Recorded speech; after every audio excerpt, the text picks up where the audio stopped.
Hello. So in terms of Steph book, first of all, I just want to thank everybody for joining us here on Facebook Live. And I want to thank you for all of your responses to the hashtag Steph book questions. There was one of the questions that came in last night, which was, what do you plan on doing with all of our feedback? How are you using it? And, in one way, we want to give back to you guys. So WWE.com will be putting together playlists of some of the content that you've mentioned you'd like to see, just like we did last week. And we'll be doing that more going forward. But then also it's really helping trigger memories for me.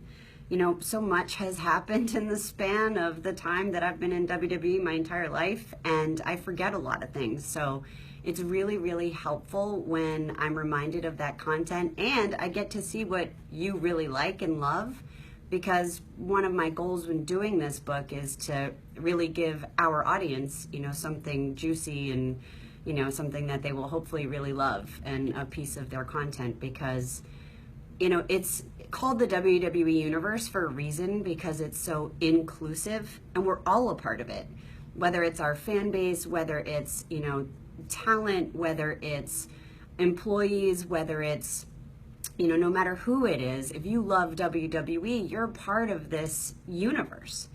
And I want to share with everybody this amazing experience that I've had growing up in the brand that we all love. So that's one of the reasons why I want to write this book.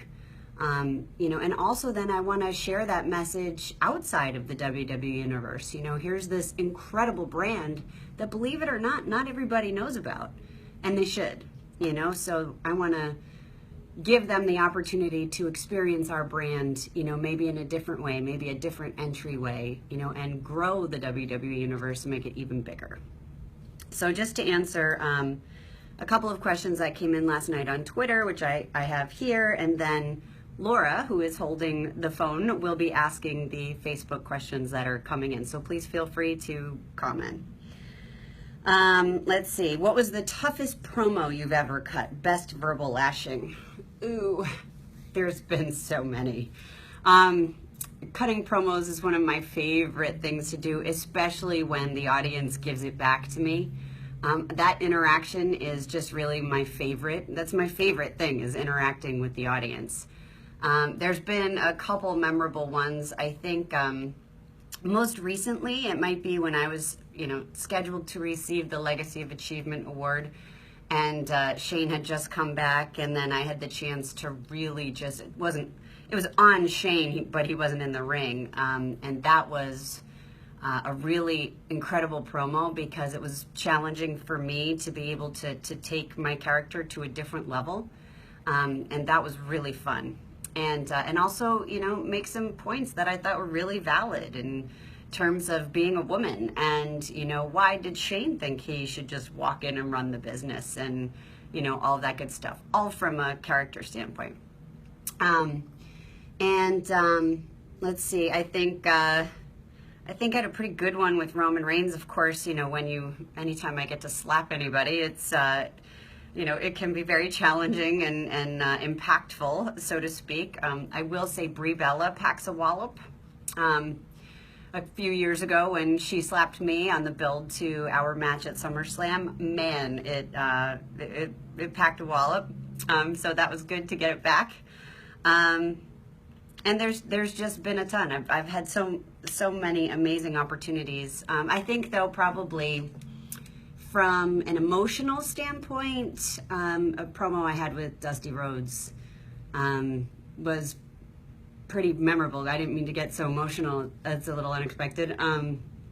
But to just have the privilege of being in the ring with Dusty, and he's just been, he was one of my favorite people. And we had a very special relationship. And to be in the ring together was so much fun. And, he challenged me, because he started to go home. We had a cue when the Shield's music was supposed to hit, and I had like a bazillion points I was still supposed to get in, and he started to go home to hit the cue line, and I was like, oh no, you're not gonna do that. And I snatched the mic right out of his hand, and And he just laughed. He thought it was the greatest thing because it was real and he wasn't going to get one over on me, and he knew it. It was fun, and it was an honor, and that's a moment I'll never forget. So I'll ask Laura, are there any questions coming in on Facebook? So Steph, what's your inspiration for writing this book?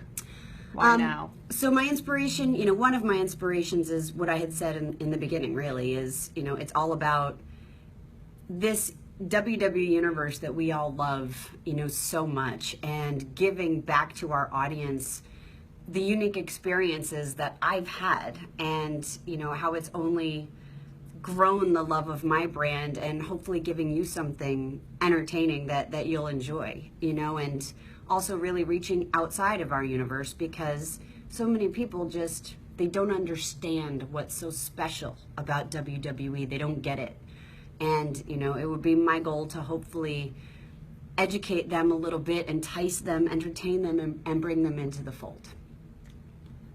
Got another question. What stories are you most excited to share? Oh, well, you're going to have to read the book for that. I can't just give away the stories I'm excited to share. But, clearly, just roughly, times that I had, with Andre or various characters coming over to the house for dinner, when I was growing up, but for a shoot, coming over for dinner, like when my mom had to make Mr. T liver, and she hated liver, and almost made her sick. Like, she was gagging the whole time she was cooking.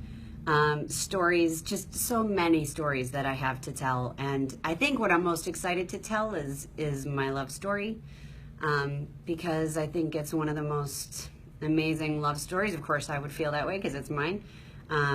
But it's pretty amazing, and I'm excited to share it. So I'll go back to one of these. What was my favorite rivalry? Trish or Lita, Brie Bella? Gosh, I mean, they were all my favorite rivalries because each one of them is unique and fun. And you of course, you can't leave off Jacqueline Moore, who I won the women's championship from, but that was, man, every time I've had the privilege of stepping in the ring, I think it's so special. I know that I am not a fantastic wrestler. So having the privilege to actually get in the ring and try to do what our superstars do on a daily basis and tell those stories physically, I mean, it's just an unbelievable thrill, for me. And it is. It's an honor. I know that I say that a lot, but it is. And that's part of why I'm so in love with our brand. Will we ever see you get back in the ring? Oh, will I ever get back in the ring? That's, up to the decision maker, and I say but I would love to one day. Like I said, it's something that I truly just absolutely love, but again, that depends. As long as whatever I do helps develop somebody else, and helps get them over, and I know that those of you watching understand what that means, but as long as it does help develop somebody else, that's the ultimate goal of my character, then, something I would absolutely love to do. Are you kidding? Who wouldn't love to do that? What's more fun, playing a good guy or a bad guy? Oh, a bad guy. A bad guy. It's so much more fun being the villain. It's just, there's a lot of depth and backstory and, twisted rationale as to why villains are who they are, and what motivates them. And, my character has a pretty excellent backstory in terms of all the things that she's been through, and her drive and ambition to ultimately, own and rule the WWE universe and all of the steps that she takes to get there. It's just a fascinating story, and again, it's awesome to play that character, and it is so much more fun. So on that, in terms of, being a heel or a villain, what's my funniest moment? I mean, I think ultimately when the heel gets their comeuppance, right, and embarrassing moments, that's some of the funniest stuff, whether it was, Jericho's pie to my face, or whether it was Vicky Guerrero throwing me in the vat of what I think we didn't even say what it was on TV. We just said it was some gross substance, which it was. I can confirm. I totally got sick. Like, it got in my eyes and my ears, and Sable and I had some pretty good food fights as well. Yeah, we left Sable out of my rivalries. That we had an incredible rivalry too. Anytime my character has been embarrassed has been a funny moment that I've totally enjoyed. Got another question here. Okay. What motivates you most in life? What motivates me most in life is to be the best person that I can possibly be. It's a question that we all ask ourselves all the time.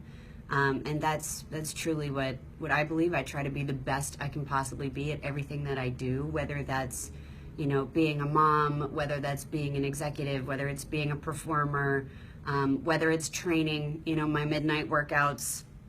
I do that, by the way. A lot of people ask, like, why do you train at midnight? Is there some athletic, reason why? Do you perform better at a certain time? Really, the reason is it's just the only time we have to train. So I don't necessarily recommend training at midnight, but that's when we get to train. So we post our workouts, and, working out is a huge part of our lives, me and Triple H's lives.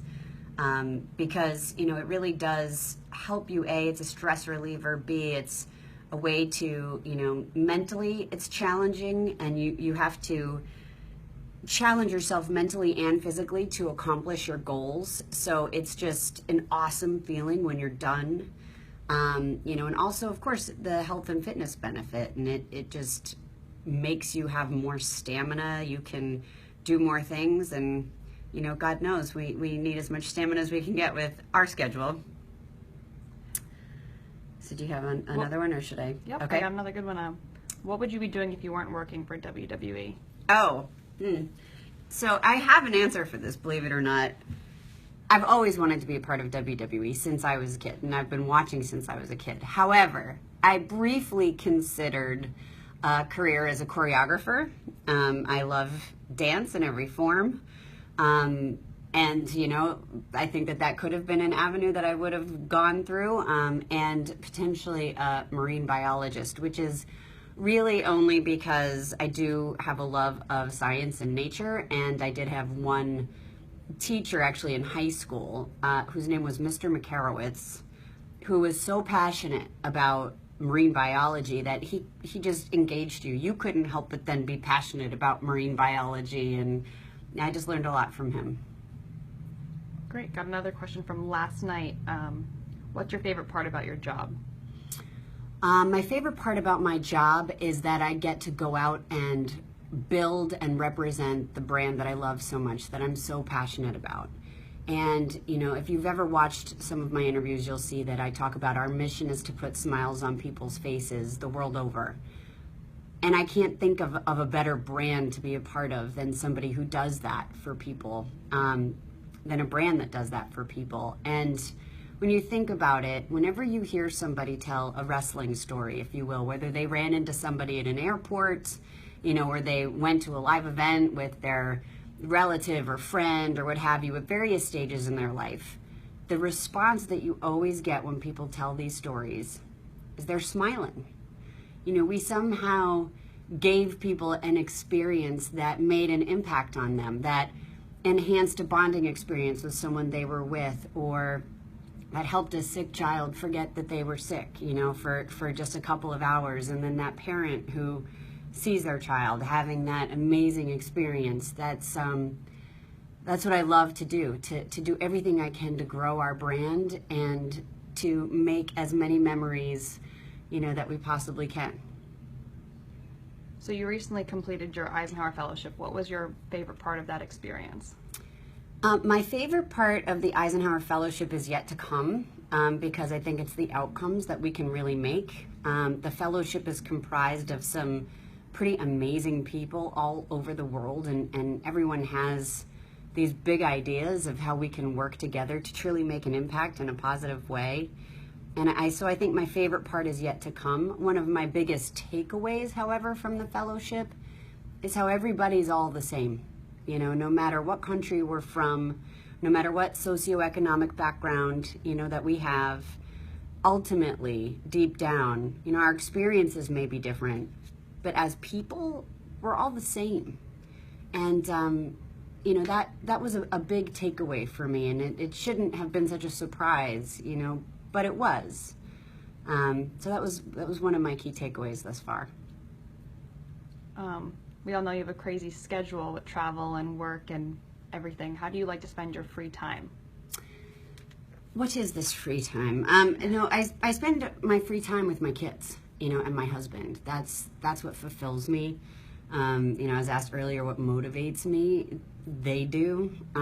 So whether it's, you know, movie night, where we sort of roll out sleeping bags and blankets and order pizza and watch movies together as a family, or game night where we basically do the same thing but play games, that's usually goes horribly wrong and results in some sort of fighting. But it's fun in the beginning anyway.